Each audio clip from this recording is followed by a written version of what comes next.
அனைத்து இந்திய அண்ணா திராவிட முன்னேற்ற கழகத்தினுடைய நிறுவனர் புரட்சி தலைவர் டாக்டர் எம்ஜிஆர் அவர்களை வணங்கி, மாண்புமிகு இதய தெய்வம் புரட்சி தலைவி அம்மா அவர்களையும் வணங்கி, கழகத்தினுடைய பொதுச் செயலாளர், தமிழகத்தினுடைய முன்னாள் முதலமைச்சர், தமிழகத்தினுடைய இந்நாள் சட்டமன்ற எதிர்க்கட்சி தலைவர், தமிழகத்தினுடைய வருங்கால முதலமைச்சர் புரட்சி தமிழர் அண்ணன் எடப்பாடியார் அவர்களையும் வணங்கி, கடலூர் மேற்கு மாவட்ட கழக செயலாளரும் புவனகிரி சட்டப்பேரவை உறுப்பினருமான அண்ணன் அருண்மொழி தேவன் அவர்களுடைய மேலான ஆலோசனையின் பேரில் நல்லூர் வடக்கு ஒன்றிய கழக செயலாளர் அண்ணன் பச்சமுத்து அவர்களுடைய தலைமையின் கீழ் இன்றைக்கு நல்லூர் வடக்கு ஒன்றிய கழகத்தில் இருக்கக்கூடிய வேப்பூர் கிராமத்தில் புரட்சி தமிழர் டாக்டர்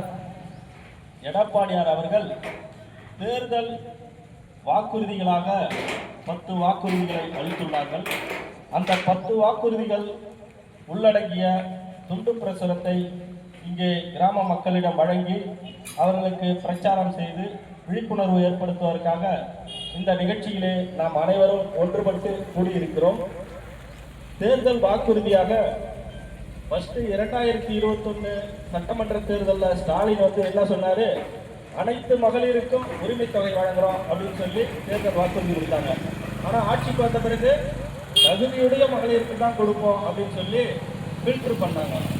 அதே அவங்க யாருக்கெல்லாம் தகுதி இல்லைன்னு சொல்லி புறக்கணிச்சாங்களோ அந்த மகளிருக்கு இப்ப தேர்தல் நெருங்கி வர்றதுனால தேர்தல் பயத்தாலும் தோல்வி ஜுரத்தாலும் ஸ்டாலின் அவர்கள் யாருக்கெல்லாம் புறக்கணிச்சாங்களோ அவங்களுக்கு மீண்டும் தகுதி வந்துட்டதா சொல்லி உரிமை தொகை வழங்குறதா சொல்றாங்க. அந்த தேர்தல் நேரம் அப்படிங்கிறதுனால இதை இங்க இருக்கக்கூடிய மகளிர் எண்ணி பார்க்க வேண்டும். அதுபோல புரட்சி தமிழர் அண்ணன் எடப்பாடியார் அவர்கள் ஆட்சி பொறுப்பை ஏற்றவுடன் அனைத்து குடும்ப அட்டைதாரர்களுக்கும், குறிப்பா அனைத்து குடும்ப தலைவிகளுக்கும் மாதம் 2000 ரூபாய் உரிமை தொகை வழங்கப்படும். உணவிலக்கு திட்டத்தின் கீழ் இந்த தொகை வழங்கப்படும். குறிப்பாக அவர்களுடைய வங்கி கணக்கில் நேரடியாக இந்த தொகை டெபாசிட் செய்யப்படும் என்று தேர்தல் அறிவிப்பு வெளியிட்டிருக்கிறார்கள். அதுபோல கடந்த அதிமுக ஆட்சி காலத்தில் பார்த்தீங்கன்னா வேலைக்கு செல்லக்கூடிய ஏழை பெண்களுக்கு மாதந்தோறும், அதாவது அவர்களுக்கு சென்று வருவதற்கு மானிய விலையிலே ஸ்கூட்டி வழங்கும் திட்டம், அம்மா இருசக்கர வாகனம் வழங்கும் திட்டத்தை அறிவித்து அதன் மூலம் 25,000 ரூபாய் மானிய விலையிலே 2.85 லட்சம் மகளிருக்கு 740 கோடி மதிப்பீட்டில் அந்த அம்மா இருசக்கர வாகனம் வழங்கும் திட்டத்தை நடைமுறைப்படுத்தினார்கள். ஆனால் அதற்கு பின்னிட்டு ஆட்சி பொறுப்பை ஏற்ற திமுக அதை அடியோடு முடக்கி வைத்துள்ளது.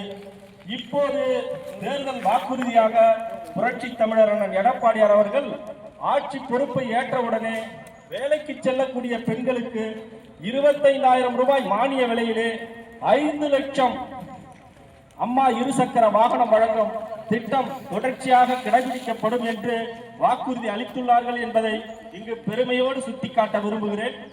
அதே போல திமுக தனது தேர்தல் வாக்குறுதி எண் 42 கீழே 2021 என்ன சொன்னாங்க, நாங்க ஆட்சி பொறுப்பை ஏற்றவுடனே இந்த 100 நாள் வேலை திட்டத்தை 150 நாளா உயர்த்துறோம், 100 நாள் வேலை திட்டத்தை பேரூராட்சி பகுதிகளுக்கும் விரிவுபடுத்துறோம், அதுபோல 100 நாள் வேலை திட்டத்தினுடைய கூலி 300 ரூபாயா உயர்த்துறோம் என்று வாக்குறுதி அளித்தார்கள்.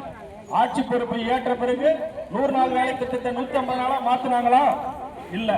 இதுதான் தில்லுமுள்ள திமுகவுடைய பொய்யான தேர்தல் வாக்குறுதி. இதை மக்கள் சிந்தித்து பார்க்க வேண்டும். ஆனால் புரட்சி தமிழர் அண்ணன் எடப்பாடியார் அவர்கள் மத்திய அரசிற்கு கோரிக்கை வைத்ததன் அடிப்படையில் 100 நாள் வேலை திட்டம் இன்று 125 நாளாக உயர்த்தப்பட்டு சட்டம் இயற்றப்பட்டிருக்கிறது என்பதை இங்கு பெருமையோடு சுட்டிக்காட்டுகிறேன். அதோடு மட்டுமல்லாமல் கழக ஆட்சி அமைந்தவுடன், அதாவது அதிமுக ஆட்சி அமைந்தவுடன் இந்த 100 நாள் வேலை திட்டம் என்பது 150 நாளாக உயர்த்தப்படும் என்று முதற்கட்ட தேர்தல் வாக்குறுதியிலே அண்ணன் எடப்பாடியார் அவர்கள் அறிவித்துள்ளார்கள். அதுபோல வீடுகள் அற்ற ஏழை எளிய மக்கள், அதுபோல அவர்களுக்கு சொந்த இடம் இல்ல, வீடு கட்ட இடம் இல்ல அப்படிங்கிற சூழ்நிலையிலும் கூட அவர்களுக்கு அரசே சொந்தமாக இடம் வாங்கி அவர்களுக்கு வீடுகள் அமைத்து கான்கிரீட் வீடு கட்டி தரப்படும் என்று எடப்பாடியார் அவர்கள் அறிவித்துள்ளார்கள். அதோடு மட்டுமல்லாமல் நகர பகுதியில் இருக்கக்கூடிய மக்களுக்கு அடுக்குமாடி குடியிருப்புகள் இடம் வாங்கி கட்டி தந்து அதன் பேரில் அவர்களுக்கு வழங்கப்படும் என்றும், அதுபோல பட்டியல் பிரிவை சார்ந்த குடும்பத்தில் இருக்கக்கூடிய ஆண்மகன் திருமணம் ஆகின்ற பொழுது அவருக்கும் அரசு சார்பில் இடம் வாங்கி கான்கிரீட் வீடு கட்டித்தரப்படும் என்றும் தேர்தல் வாக்குறுதியிலே அறிவித்திருக்கிறார்கள் என்பதை இங்கு பணியோடு சுட்டிக்காட்டுகிறேன். அதுபோல முதியோர் உதவித்தொகை மாதம் 2000 வழங்கப்படும் என்று அறிவித்துள்ளார்கள். மாணவர்கள் கல்விக்கடன் தள்ளுபடியை செய்வதற்கு நமது தமிழக அரசே அதற்கான தொகையை ஏற்கும் என்று எடப்பாடியார் அவர்கள் அறிவித்துள்ளார்கள். இந்த நேரத்திலே சிந்தித்து பார்க்க வேண்டும். அதுபோல திமுக கடந்த 2021 தேர்தல் வாக்குறுதியில் நாங்கள் கல்வி கடனை தள்ளுபடி செய்யறோம் என்று அறிவிப்பு கொடுத்தாங்க. ஆட்சி பொறுப்பை ஏற்று 5 ஆண்டு காலம் முடிய போகிறது. இதுவரை மாணவர்களுக்கான கல்வி கடனை தள்ளுபடி செய்யல. என்ன காரணம் கேட்டா பணம் இல்லை அப்படிங்கிறாங்க. அப்ப அவங்களுக்கு கார் ரேஸ் விட பணம் இருக்கு, கடல்ல பேனா வைக்க பணம் இருக்கு, இதுக்கு பணம் இல்லையா அப்படிங்கறத மக்களுடைய கேள்வியா இருக்கு. அதோட மட்டும் இல்லாம நாங்க ஆட்சி பொறுப்பேற்றோம்னு கேஸ் மானியம் 100 ரூபாய் தரோம் அப்படின்னு சொன்னாங்க. இப்ப 60 மாத காலம் ஆயிடுச்சு, மானியம் 100 ரூபாய் தரல. சராசரியா ஒரு குடும்பத்துல 2 மாசத்துக்கு ஒரு கேஸ் சிலிண்டர் யூஸ் பண்றாங்க. அப்படி இருக்கும்போது 60 மாசத்துக்கு இன்னைக்கு 30 கேஸ் சிலிண்டர் யூஸ் பண்ணிருப்பாங்க. 30 கேஸ் சிலிண்டருக்கு இன்னைக்கு ஒரு கேஸ் சிலிண்டருக்கு 100 ரூபாய்னா 30க்கும் 3000 ரூபாய் கொடுத்துருக்கணும். அதுபோல மகளிர் உரிமை தொகையும் அவங்க 2 ஆண்டுகள் கழித்து தான் சில மகளிருக்கு கொடுத்தாங்க. அப்ப 24 மாதங்கள் அதுலயும் பாக்கி வச்சுட்டாங்க. அப்ப அதுல ஒரு 24,000 ரூபாய் அவங்க கொடுத்துருக்கணும். அப்ப கேஸ் சிலிண்டருக்கு 3000 ரூபாய் கொடுத்துருக்கணும். இப்படி இது ஒரு நீங்கள் தேர்தல் ஓட்டு கேட்டு வருகின்ற திமுக நீங்கள் கொடுத்த தேர்தல் வாக்குறுதியின் அடிப்படையில் இந்த பாக்கி தொகையெல்லாம் இருக்குன்னு நீங்க கேட்கணும். அவர்களை புறமுதுகிட்டு ஓட செய்ய வேண்டும். இப்ப பொய்யான தேர்தல் வாக்குறுதியை தொடர்ச்சியா கொடுப்பாங்க. இப்ப கொடுத்தாலும் நம்பாதீங்க. ஆனா அண்ணன் எடப்பாடியார் அவர்கள் ஆட்சி பொறுப்பை ஏற்ற உடனே, அதாவது ஆண்டுக்கு 3 கேஸ் சிலிண்டர் விலை இல்லாமல் வழங்கப்படும் என்று தேர்தல் வாக்குறுதியில் அறிவித்திருக்கிறார்கள் என்பதை இங்கு பதிவு செய்து கொள்கிறேன். அதுபோல கிறிஸ்தவ மற்றும் முஸ்லிம் பிரிவை சார்ந்த சிறுபான்மையினர் பிரிவிற்கு பாத்தீங்கன்னா அவர்கள் தொடக்க வேளாண்மையில கடன் பெற்றதை வட்டி இல்லாமல் கடன் அவர்களுக்கு சுயதொழில் தொடங்குவதற்கு வழங்கப்படும். மாற்றுத்திறனாளிகளாக இருக்கிறவர்கள் கூட்டுறவு வங்கியில கடன் பெற்றிருந்தால் அவர்களுக்கான கடன் தள்ளுபடி செய்யப்படும்.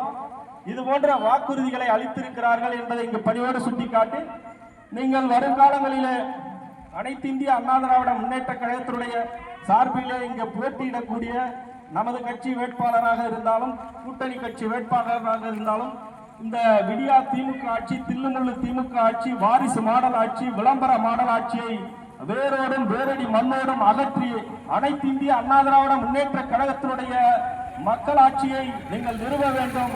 ஸ்டாலினை வீட்டுக்கு அனுப்பி அண்ணன் எடப்பாடியார் அவர்களை கோட்டைக்கு அனுப்ப வேண்டும் என்று கூறி இந்த அரியதொரு வாய்ப்புக்கு நன்றி கூறி விடைபெறுகிறேன். நன்றி, வணக்கம்.